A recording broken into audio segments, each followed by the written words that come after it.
Guys welcome back. सो इस video में हम देखने वाले हैं हमारा एचपीसी का assignment number 1 that is BFS DFS.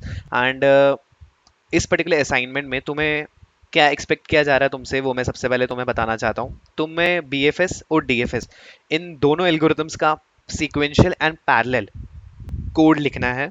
Second, तुम्हें sequential BFS and sequential DFS, parallel BFS and parallel DFS, ठीक है, इन सब का एग्जीक्यूशन टाइम भी निकालना है कि सीक्वेंशियल बीएफएस और पैरेलल बीएफएस में क्या डिफरेंस आ रहा है एग्जीक्यूशन टाइम में। जब हम सीक्वेंशियल बीएफएस को एग्जीक्यूट कर रहे हैं तो वो कितना टाइम ले रहा है एग्जीक्यूट होने में, और पैरेलल बीएफएस को हम जब एग्जीक्यूट कर रहे हैं तो वो कितना टाइम ले रहा है। सिमिलरली डीएफएस के लिए भी। तो ये सब हम इस वीडियो में देखने वाले हैं। तो एक्चुअली मेरा मन तो ये कर रहा था कि मैं तुम्हें ये पूरा कोड लिख के समझाऊं ये सारी असाइनमेंट्स के लिए, क्योंकि मैं पिछली वीडियोस में भी वही करता आ रहा हूँ। बट उससे क्या होता है कि वीडियो बहुत ही ज़्यादा लंबा हो जाता है। मैं अभी पहले वही कर रहा था, बट उससे आधे आधे घंटे का वीडियो जाएगा। उससे क्या होगा, तुम्हारा भी टाइम वेस्ट होगा और मेरे को कोई दिक्कत नहीं है। बट द मेन इंटेंशन है कि तुम्हें असाइनमेंट समझ आ जानी चाहिए। कोड में तुम्हें गिटअप रेपोजिटरी का लिंक अपने डिस्क्रिप्शन में ऐड कर दूंगा, तुम वहां से कोड उठा सकते हो। मेन इंटेंशन है तुम्हें असाइनमेंट समझाना।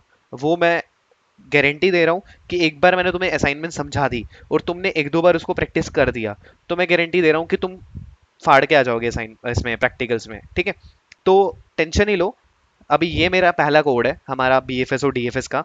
कुछ भी टेंशन मत लेना, मैं एक एक वर्ड तुम्हें समझाने वाला हूँ, ठीक है। तो सबसे पहले शुरू करते हैं, ठीक है। तो सबसे पहले हमने क्या किया, नॉर्मल अपना, ये तो सबको पता ही होगा, हैश इंक्लूड बिट्स std++ हमारी मेन फेवरेट लाइब्रेरी को इंक्लूड की है। Then what is this include omp.h, भैया ये बताओ। अब ये जो हैश इंक्लूड omp.h है ना, जो हमने क्या बोला, हमें बीएफएस और डीएफएस का पैरेलल वर्जन भी उसका कोड का एग्जीक्यूट करना है। तो ये जो omp है ना, ये हमें हेल्प करता है इसको अचीव करने में। This omp stands for open multi processing, लिख के रख लो, this omp stands for open multi processing, ठीक है। ये हमें हेल्प करता है क्या अचीव करने के लिए, पैरेललिज्म अचीव करने के लिए हमारे कोड्स में, ठीक है।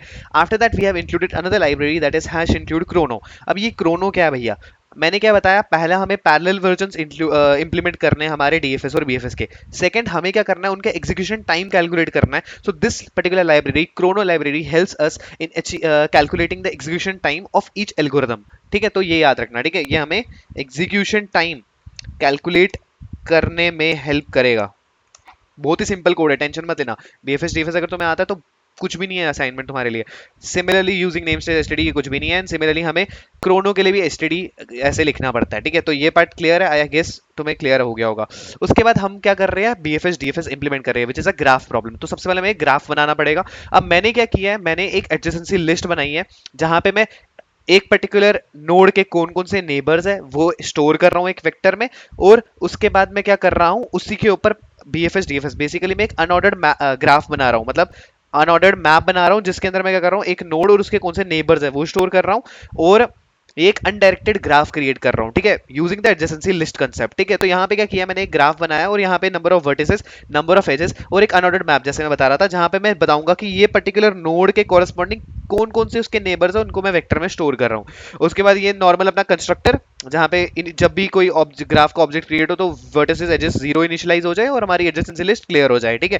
क्लियर का मतलब कुछ नहीं है कि अभी तुम्हारी जब कोई भी वर्टिसेस कोई भी एजेस नहीं है, ठीक है, तो कॉमन सेंस है कि उसका कोई कॉरेस्पॉन्डिंग नेबर भी नहीं होगा। तो यही वो यहाँ पे हमने इनिशियलाइज किया है। उसके बाद हमने क्या किया, नॉर्मली इनपुट लेना पड़ेगा यूजर से, बिकॉज हमें मेन्यू ड्रिवन बनाना है। तो हमने यूजर को बोला कि भाई बताओ कितनी नंबर ऑफ वर्टिसेस है, और एक लूप चलाया है नंबर ऑफ वर्टिसेस तक, और क्या किया है, अब सपोज अब मैंने यहाँ पे जीरो बेस्ड इंडेक्सिंग लिया है, ठीक है। तो मैं तुम्हें समझाता हूँ मतलब क्या है। अभी सपोज कंसिडर करो मेरा ये ग्राफ है, ठीक है, ये मेरा ग्राफ है and this is an undirected graph to be very precise, मैं बताना चाहता हूं। तो यहां पे क्या होगा, इस पर्टिकुलर कोड के अकॉर्डिंग मेरा ये जो फॉर लूप चल रहा है, for int I equal to 0 I less than V I plus plus, तो क्या होगा, मेरा एक एडजेसेंसी लिस्ट बनेगा। यहां पे क्या होगा, ये 0 1 2 3 4, और क्या करेगा, ये एम्प्टी होगा, इनिशियलाइज कर रहा हूं मैं, ठीक है, ये सारे एम्प्टी होंगे। सेम इसके लिए होगा, इसके लिए होगा और इसके लिए होगा। यहां पे याद रखना कि जब भी मैं जीरो बेस्ड इंडेक्सिंग का यूज कर रहा हूं तो एडजेसेंसी लिस्ट ऑफ आई, उसके आगे कोई भी नेबर अभी नहीं है बिकॉज हमने इंसर्ट नहीं किया है। अब हम इंसर्ट करेंगे, अब हम बोलेंगे भाई कितने एजेस हैं वो भी बता, यूजर को पूछेंगे, और नंबर ऑफ एजेस में हम पूछेंगे कि सोर्स और डेस्टिनेशन बता, और उसके बाद हम यहाँ पे क्या करेंगे, हमारा सोर्स और डेस्टिनेशन एक अनडायरेक्टेड ग्राफ क्रिएट करेंगे। सोर्स के साथ हमारा डेस्टिनेशन को पुशबैक करेंगे, मतलब इस पर्टिकुलर सोर्स का नेबर ये डेस्टिनेशन है, एंड एज हम अनडायरेक्टेड ग्राफ बना रहे हो तो हमें उल्टा भी करना पड़ेगा कि डेस्टिनेशन के नेबर को ना ये सोर्स भी नेबर होगा उसका, ठीक है। तो ये पर्टिकुलर इनपुट का आई गेस होप कि तुम्हें समझ आ गया होगा। इसमें क्या होगा, सबसे पहले मैंने क्या बोला, कितनी नंबर ऑफ वर्टिसेस है, सबसे पहले इनिशियलाइज करो सबको एम्प्टी, बिकॉज कोई भी नेबर नहीं है उसका। उसके बाद हमने बोला कितने नंबर ऑफ एजेस है, अब यहाँ पे काउंट करो 1 2 3 4 और 5, ठीक है। 6 6 एजेस है, तो क्या होगा 6 टाइम ये फॉर लूप चलेगा, ये वाला फॉर लूप 6 टाइम चलेगा। एंड उसके बाद क्या होगा, सोर्स और डेस्टिनेशन, मैंने बोला पहले भाई मेरा जीरो है, मैंने बोला कि भाई मेरा जीरो सोर्स है और डेस्टिनेशन 1 है, तो जीरो के adjacency list of zero dot push back 1, तो यहाँ पे 1 पुश हो जाएगा, ठीक है, ये मेरा 1 पुश हो जाएगा। सिमिलरली 1 के कॉरस्पॉन्डिंग भी 0 पुश हो जाएगा, बिकॉज हमारा अनडायरेक्टेड ग्राफ है, क्लियर। सिमिलरली इसी के साथ साथ क्या होगा, 0 का 2 भी है तो 2 का 0 भी होगा, फिर 1 का 3 भी है तो 3 का 1 भी होगा, फिर 1 का 2 भी है तो 2 का 1 भी होगा। सिमिलरली 2 का कौन है, 4 1 और 0, 2 का है 0 1 और 4, 2 का 0 1 और 4, ठीक है। एंड 4 का क्या है 2 और 3, 4 का है 2 और 3, एंड 3 का क्या है 1 और 4। तो ये हमारा इस पर्टिकुलर इनपुट फंक्शन जब हमने एग्जीक्यूट किया तो हमारे पास ये एडजेसेंसी लिस्ट बन गई कि इस पर्टिकुलर ये नोड 0 के कॉरस्पॉन्डिंग कौन नेबर्स है एंड इस पर्टिकुलर 1 के कॉरस्पॉन्डिंग कौन नेबर्स है। तो आई गेस ये समझ आ गया होगा। उसके बाद हमने क्या किया, डिस्प्ले फंक्शन कॉल किया, नॉर्मली डिस्प्ले किया कि हाँ भाई 0 के कॉरस्पॉन्डिंग 1 2 है, तो वही किया, 0 से लेके वर्टिसेस तक चलाया, जैसे हमने जब ऊपर इनिशियलाइज किया था एडजेसेंसी लिस्ट को जब एम्प्टी, तो सेम वैसे ही हमने इनिशियलाइज किया और हर एक वर्टिसेस के कॉरस्पॉन्डिंग कौन से नेबर्स है इस पर्टिकुलर, अगर 0 वर्टिसेस है, 0 पहला 0 नोड है, तो एडजेसेंसी लिस्ट में 0 के कौन कौन से नेबर्स है मुझे वो सारा प्रिंट करके दे, तो यही डिस्प्ले फंक्शन कर रहा है, ठीक है, हर वर्टिसेस के लिए, हर नोड के लिए। अब तुम्हारा सीक्वेंशियल डीएफएस, तुम्हें पता है सीक्वेंशियल डीएफएस क्या होता है, हम एक नोड लेते हैं और उसी के डेप्थ में जाते हैं, ठीक है। तो हम क्या यहाँ पे यूज करते हैं, स्टैक यूज करते हैं, तो हमने स्टैक यूज किया है और यहाँ पे हम बोल रहे हैं कि सोर्स वर्टेक्स बताओ मुझे कौन है तुम्हारा, कि बिकॉज जब भी मैं डीएफएस या बीएफएस को रन करूंगा तो मेरे को सोर्स वर्टेक्स देना पड़ेगा जहां से वो हमारा ग्राफ को ट्रैवर्स करना शुरू करेगा, ठीक है। तो सोर्स वर्टेक्स लिया है और यहाँ पे एक वेक्टर विजिटेड बूल, अब इसमें तुम्हें पता ही होगा, इसमें कॉमन सेंस होती है हमारा बीएफएस और डीएफएस में होता क्या है। बीएफएस डीएफएस में क्या होता है भाई, हम एक, अब बीएफएस की बात कर रहा हूं तो मेरा एक स्टैक है, अब मैं ये एग्जांपल ले रहा हूं जैसे यही वाली, एक स्टैक लेता हूं और एक विजिटेड एरे बनाता हूं, ठीक है, 1 2 3, अब ड्राई रन भी साथ में ही करा रहा हूं, 0 1 2 3 और 4, ये 4 वर्टिसेस थे हमारे। उसके बाद हमने क्या बोला कि स्टैक में सबसे पहले सोर्स को पुश करो, लेट से मेरे यूजर ने बोला मेरा सोर्स 0 है, तो मैंने स्टैक में अपने, ये मेरा स्टैक है, स्टैक में मैंने 0 पुश किया। उसके बाद मैंने क्या किया, visited of source mark as true, मैंने क्या किया, सोर्स को मार्क कर दिया एज ट्रू। फिर मैंने क्या बोला, मैंने बोला कि जब तक स्टैक एम्प्टी नहीं होता, while stack is not empty, जब तक मेरा स्टैक एम्प्टी नहीं होता तो मेरा क्या करो, टॉप वाला एलिमेंट बाहर निकालो, यही करते हैं हम, 0 बाहर निकाला, उसको क्या किया, पॉप कर दिया इसमें से और उसको प्रिंट कर दिया। तो अब सपोज करो ये मेरा आउटपुट है, तो 0 प्रिंट हो गया। फिर उसके बाद क्या करते हैं हम, अब जो 0 का कॉरस्पॉन्डिंग नेबर्स है 1 और 2, अब 0 के कॉरस्पॉन्डिंग जो नेबर्स है, फॉर 0 के कॉरस्पॉन्डिंग अभी मैंने जो प्रिंट किया 0, उसके जो कॉरस्पॉन्डिंग नेबर्स है अगर वो विजिटेड नहीं है तो उसको स्टैक में पुश करो। तो 0 के कॉरस्पॉन्डिंग नेबर्स कौन है, 1 और 2, तो मैंने 1 को पुश किया स्टैक में, ये तो बाहर आ गया 1 और 2। अब अगली बार क्या होगा, सेम, जब तक स्टैक एम्प्टी नहीं होता टॉप एलिमेंट उठाओ, और हाँ जब 1 और 2 को तुम इंसर्ट करो तो उसको विजिटेड भी मार्क करो, ठीक है। 1 और 2 को स्टैक में पुश किया, 2 को बाहर निकाला, 2 को प्रिंट कर दिया। अब 2 के कॉरस्पॉन्डिंग कौन सी लिस्ट है, 0 1 और 4, तो 0 ऑलरेडी विजिटेड है तो उसको हम पुश फिर से नहीं करेंगे, 1 ऑलरेडी विजिटेड है हम उसको फिर से पुश नहीं करेंगे, अब 4 है तो हम 4 को पुश करेंगे हमारे स्टैक में, 2 ऑलरेडी हमने प्रिंट कर दिया है। अब 4, जब टॉप में क्या है 4 4, 4 को प्रिंट किया, ठीक है। उसके बाद 4 के कॉरस्पॉन्डिंग कौन एलिमेंट्स है, 2 एंड 3, 2 इज ऑलरेडी विजिटेड तो 4 भी यहाँ पे विजिटेड होना चाहिए था, 2 इज ऑलरेडी विजिटेड तो 3 को पुश कर दो भाई, ये भी हमारा हो गया, 3 को पुश कर दिया। अब 3 को निकालो, 3 को पॉप करो, प्रिंट करो, 3 के कॉरस्पॉन्डिंग क्या लिस्ट है 1 और 4, 1 इज ऑलरेडी विजिटेड, सो 4 भी हमारा विजिटेड है, 3 हमें 1 करना था वो आ गया विजिटेड, तो जब 3 भी पुल हो गया, अब लास्ट में जो 1 बचा, बिकॉज ये ऑलरेडी एक्सप्लोर्ड है सारे, तो हम 1 को भी प्रिंट करेंगे। तो ऐसे हमारा हमारा डीएफएस एल्गोरिथम काम करता है। आई होप तुम्हें समझ आ गया होगा, ड्राई रन करके बता दिया, ठीक है। अब यही हमने कोड में भी यही लिखा है, कुछ अलग नहीं लिखा है। देखो स्टैक लिया, स्टैक में सबसे पहले सोर्स को पुश किया, उसको मार्क किया ट्रू। जब तक स्टैक एम्प्टी नहीं होता उसका टॉप एलिमेंट उठाया, उसको पॉप किया, प्रिंट किया। जो भी उसके नेबर्स है अगर वो विजिटेड नहीं है तभी हम उसको स्टैक में पुश करेंगे, अगर वो विजिटेड है तो फिर से हम स्टैक में उसको पुश नहीं करेंगे, ठीक है।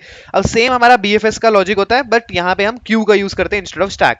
सेम, अब इसको मैं सेम एग्जांपल को फिर से बताता हूँ। 0 1 2, ये सेम मैं ग्राफ ले रहा हूँ 4 एंड दिस।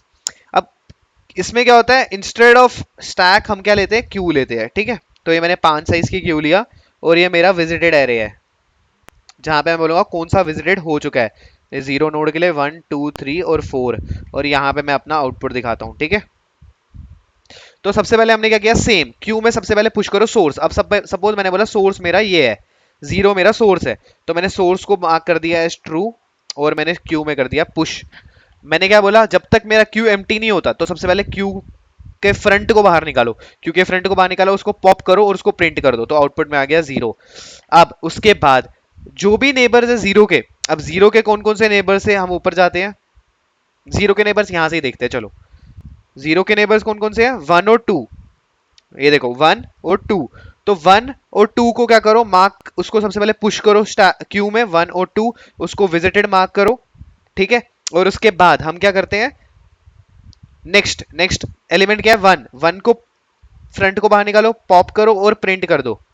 उसके बाद 1 के कॉरेस्पॉन्डिंग एलिमेंट्स नेबर्स कौन है, 0 है, 2 है और 3 है। 0 2 ऑलरेडी विजिटेड है, 3 विजिटेड नहीं है, तो उसको विजिटेड मार्क करो और उसको पुश कर दो, ठीक है। नेक्स्ट एलिमेंट आएगा 2, 2 बाहर आएगा, 2 प्रिंट हो जाएगा, ठीक है। 2 के नेबर्स कौन कौन से है, 0 1 और 4। 0 1 ऑलरेडी विजिटेड है तो 4 को भी विजिटेड कर दो और उसको पुश कर दो, पुश कर दिया। अब नेक्स्ट एलिमेंट क्या आएगा, 3, 3 बाहर आ गया। 3 के कौन से नेबर्स है, 1 और 4, 1 और 4, 1 और 4 ऑलरेडी विजिटेड एरिया में, तो हमें फिर से पुश नहीं करना। फिर आएगा 4 बाहर, 4 को प्रिंट कर दिया, तो ये हमारा बीएफएस ट्रैवर्सल हो गया। ये तुम्हें समझ आ गया होगा कि जो सीक्वेंशियल बीएफएस और सीक्वेंशियल सबको ही पता होता है, ठीक है। अब मेन कहानी है हमारी पैरेलल डीएफएस और पैरेलल बीएफएस की। देखो इसमें हम क्या कर रहे हैं, यहाँ पे हमने क्या किया, सेम स्टैक लिया है, सेम पुश किया है विजिटेड, और यहाँ पे हम क्या करते हैं, हमारा जो देखो यहाँ पे थोड़ा कोड की इंप्लीमेंटेशन है ना, वो अकॉर्डिंग टू नीड हम चेंज करनी पड़ते हैं हमें, ठीक है। यहाँ पे हम क्या कर रहे हैं, इंस्टेड ऑफ की जो भी नेबर्स है, यहां तक हमारा सेम जो हमने पिछले हमारे सीक्वेंशियल वाले में किया था वही कर रहे हैं, बट यहां पे हम क्या कर रहे हैं, इंस्टेड ऑफ की जो भी नेबर्स है मेरे इस टी के, ठीक है, वही कर रहे हैं यहाँ पे भी, बट यहाँ पे थोड़ा different way of writing different है, बाकी सेम वही है। देखो हमने क्या किया, एक नेबर्स का एक वेक्टर बनाया, और टी मतलब अब सपोज करो 0, 0 के जो भी नेबर्स है उसको इस नेबर्स के वेक्टर में डाल दिया, और फिर क्या किया, एक लूप चलाया, फॉर लूप। और अब ये प्रैग्मा ओएमपी पैरेलल फॉर क्या है भैया, parallel is basically a directive जो हम यूज करते हैं हमारा पैरेललिज्म को शो करने के लिए। OMP as I said open multi processing, because हमें पैरेलल डीएफएस इंप्लीमेंट करना है, एंड पैरेलल फॉर मींस हम, ये एक डायरेक्टिव है, ओएमपी का हम लाइब्रेरी का यूज कर रहे हैं, और हम पैरेलल फॉर लूप बना रहे हैं, एक पैरेलल फॉर लूप चलेगा। इसमें एक्चुअली होगा, बिहाइंड द सीन क्या होता है कि हमारे मल्टीपल थ्रेड्स क्रिएट होते हैं, हर एक थ्रेड को एक जॉब असाइन की होती है कि तू ये पर्टिकुलर टास्क करेगा, और एट द एंड सारे थ्रेड्स जो है अपना अपना टास्क जो भी उनको एलोकेट किया है वो आउटपुट देके at the end final result बनाया जाता है, ठीक है। तो यहाँ पे pragma is basically directive, OMP हमने बोला कि ओपन मल्टी प्रोसेसिंग हम यूज कर रहे हैं, पैरेलल फॉर लूप हम यूज कर रहे हैं, और हमने क्या किया, जो भी साइज तक मेरा अभी मेरे 0 के जो भी नेबर्स है उसके उसको इस नेबर्स में डाल दिया, उसका पहला नोड उठाया, और अगर वो विजिटेड नहीं है, अब तुम बोलोगे ये 2 बार हमने विजिटेड क्यों लिखा है, देखो इसमें क्या होता है, रेस कंडीशन होने के चांसेस है। मैं एक एग्जांपल तुम्हें से समझाता हूं बिकॉज ये थोड़ा कंफ्यूजिंग है। देखो क्या होता है, लेट से मेरा 0 है, ठीक है, एग्जांपल के लिए मैं दे रहा हूं फिर से, ठीक है, 4 एंड दिस। अभी 0 के कौन कौन से नेबर्स हैं, 1 और 2, ये तो मैं पता है। अब यहाँ कोड के अकॉर्डिंग क्या हुआ, 0 तो प्रिंट हो गया, 0 तो आउटपुट में प्रिंट हो गया, बट आगे क्या हुआ, 0 के जो भी नेबर्स है ना उसको हमने एक नेबर वेक्टर में डाल दिया, दैट इज 1 और 2 डाल दिया।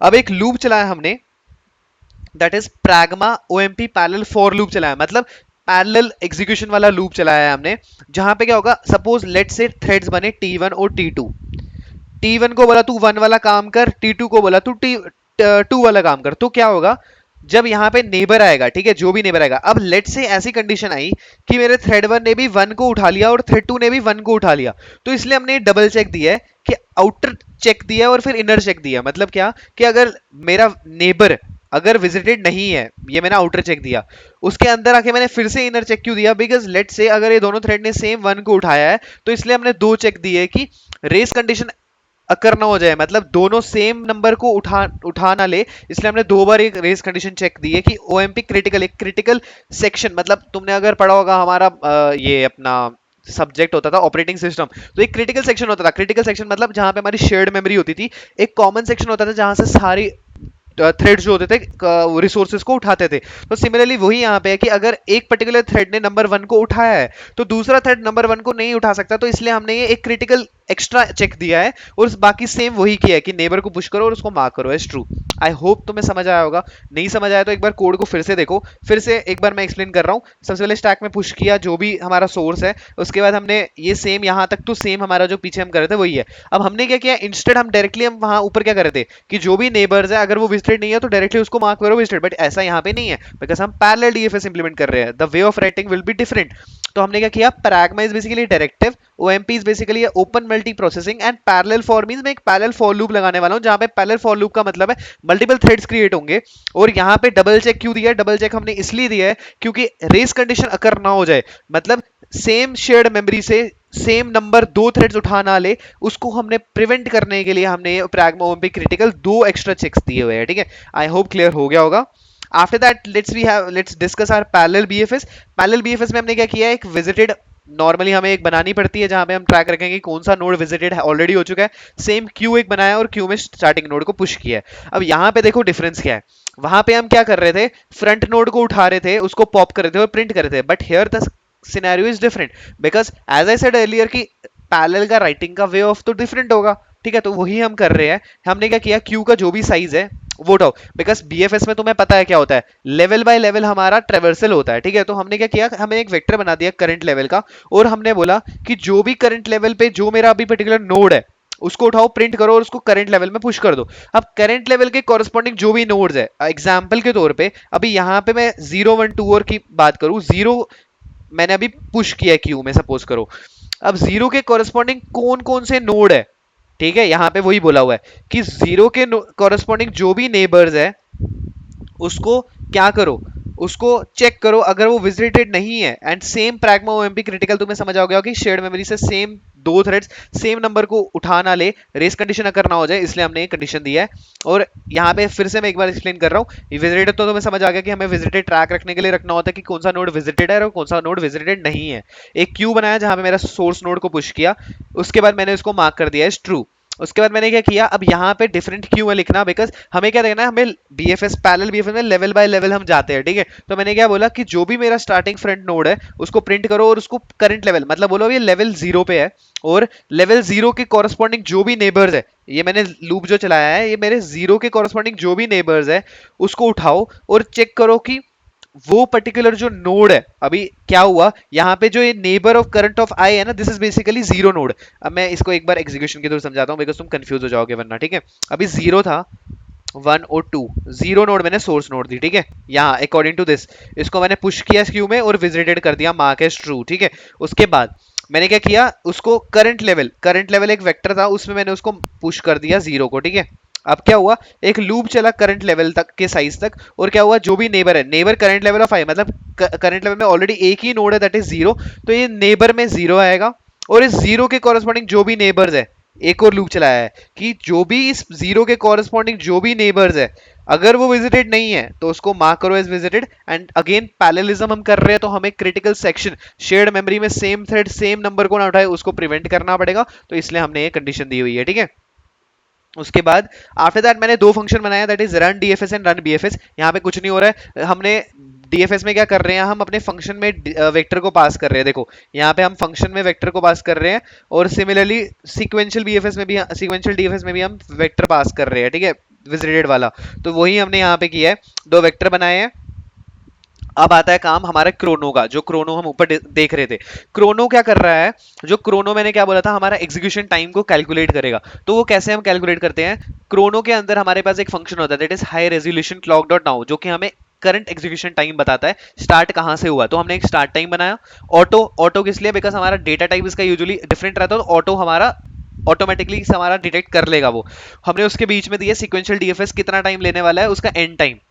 स्टार्ट टाइम यहाँ इनिशियलाइज किया है, एंड टाइम उसके इस पर्टिकुलर सीक्वेंशियल डीएफएस एल्गोरिथम के एग्जीक्यूट होने के बाद एंड टाइम दिया है। एंड जो जब हम टाइम टेकन निकालते हैं ना, जब इस पर्टिकुलर डिफरेंस निकालते हैं एंड टाइम और स्टार्ट टाइम का, it returns as a duration object. ये हमारा एक ड्यूरेशन ऑब्जेक्ट हमें रिटर्न करता है, सो दैट्स वाई यहाँ पे हमने ड्यूरेशन लिखा है, this is a duration object. And उसके बाद ये हमारा डबल में होगा, बिकॉज हमारा जो एग्जीक्यूशन टाइम जो होगा वो डबल में होगा, इसलिए हमने इसको डबल में रखा है।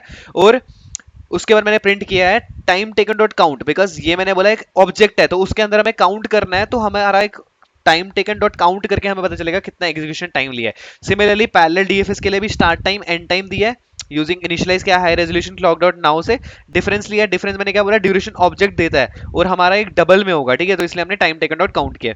सिमिलरली बीएफएस के लिए भी यही किया, देखो start time and time difference and count, and similarly start time and time and count. उसके बाद हमने नीचे क्या किया है, देखो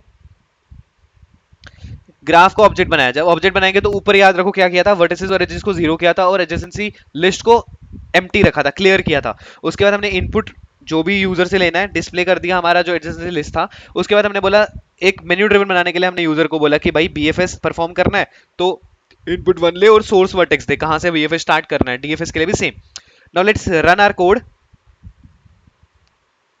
अब यही ग्राफ के लिए मैं बनाने वाला हूं, किस ग्राफ के लिए, जो मैं आपको बता रहा था, ये वाला ग्राफ, ठीक है।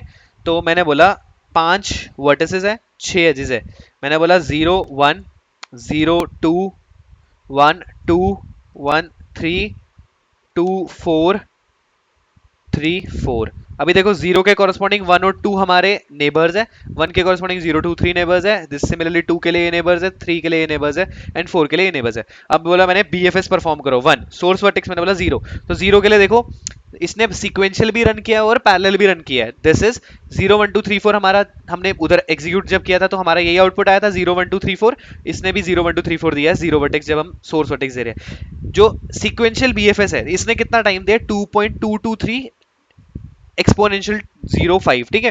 एंड पैरेलल ने कितना दिया है, 1.726। सो ये हमें ये प्रूव करता है, that's why we are implementing this parallel BFS, because parallel BFS जो होता है हमारा वो एग्जीक्यूशन टाइम हमें कम देता है, क्योंकि हम वहां पे मल्टीपल थ्रेड्स का यूज कर रहे हैं, that is we are using multi threading concept over here. तो जब भी क्योंकि आजकल के सीपीयूज में मल्टी कोर्स होते हैं, तो हम क्या चाहते हैं हमारा जो टास्क है वो जल्दी एग्जीक्यूट हो, कम टाइम में एग्जीक्यूट हो, तो इसलिए हमने यहाँ पे पैरेलल बीएफएस को यूज किया है। सिमिलरली अब मैं डीएफएस के लिए जब एग्जीक्यूट करूंगा सोर्स वर्टेक्स 0 के लिए, तो तुम यहाँ पे देखोगे कि इसने सीक्वेंशियल के लिए 1.55 दिया है एंड पैरेलल के लिए ज्यादा दिया है। अब तुम बोलोगे भैया यहाँ पे क्यों ज्यादा दिया है, तो यूजुअली क्या होता है ये सीपीयू जीपीयू के ऊपर होता है, मतलब तुम्हारे जो कंप्यूटर है उसके जीपीयू के ऊपर होता है। जितना अच्छा जीपीयू तुम्हारा होगा उतना पैरेलल में कम टाइम आएगा। तो ये एबनॉर्मल बिहेवियर शो करता है यूजुअली। तो अगर तुम्हारा सिस्टम जो है उसमें जीपीयू है और अगर तुम इसको वीएस कोड में इंप्लीमेंट करोगे ना, तो तुम्हारा पैरेलल यूजुअली हर टाइम कम आएगा then the sequential. So this was up for this particular assignment. So I hope कि तुम्हें असाइनमेंट समझ आई होगी। सो एक बार कोड गो थ्रू कर लेना एंड अगेन जब तक तुम ये खुद इंप्लीमेंट नहीं करोगे तब तक कुछ समझ नहीं आने वाला है। मेरा मेन इंटेंशन है तुम्हें हर एक वर्ड जो लिखा है उसका मतलब समझाना एंड एट द एंड तुम्हें ही कोड इंप्लीमेंट करना और प्रैक्टिकल में देना है। तो अगर तुम्हें एक्सप्लेनेशन इसकी अच्छी लगी तो do hit like and comment में बताना कि कैसा लगा। अगर थोड़ा फास्ट हो गया, आई नो थोड़ा फास्ट भी हो गया होगा, बट अगर मैं इसको करके बताता ना, लिख के बताता, तो ये वीडियो कम से कम 40 मिनट की चले जाती। अभी तो देखो समझाने में ही 23 मिनट चले गए हैं, तो समझ सकते हो। दैट्स वाई मैंने ये अप्रोच यूज कर रहा हूँ कि जिसमें मैं कोड पहले लिख दूंगा, वरना मेरे लिए कोई डिफिकल्टी नहीं है, मैं कोड फिर से लिख सकता हूँ, but just to save time इसलिए मैंने यहाँ पे सिर्फ कोड एक्सप्लेनेशन के लिए ही मैं ये पर्टिकुलर प्लेलिस्ट बनाने वाला हूँ, ठीक है। So let's meet in the next video, till then bye bye.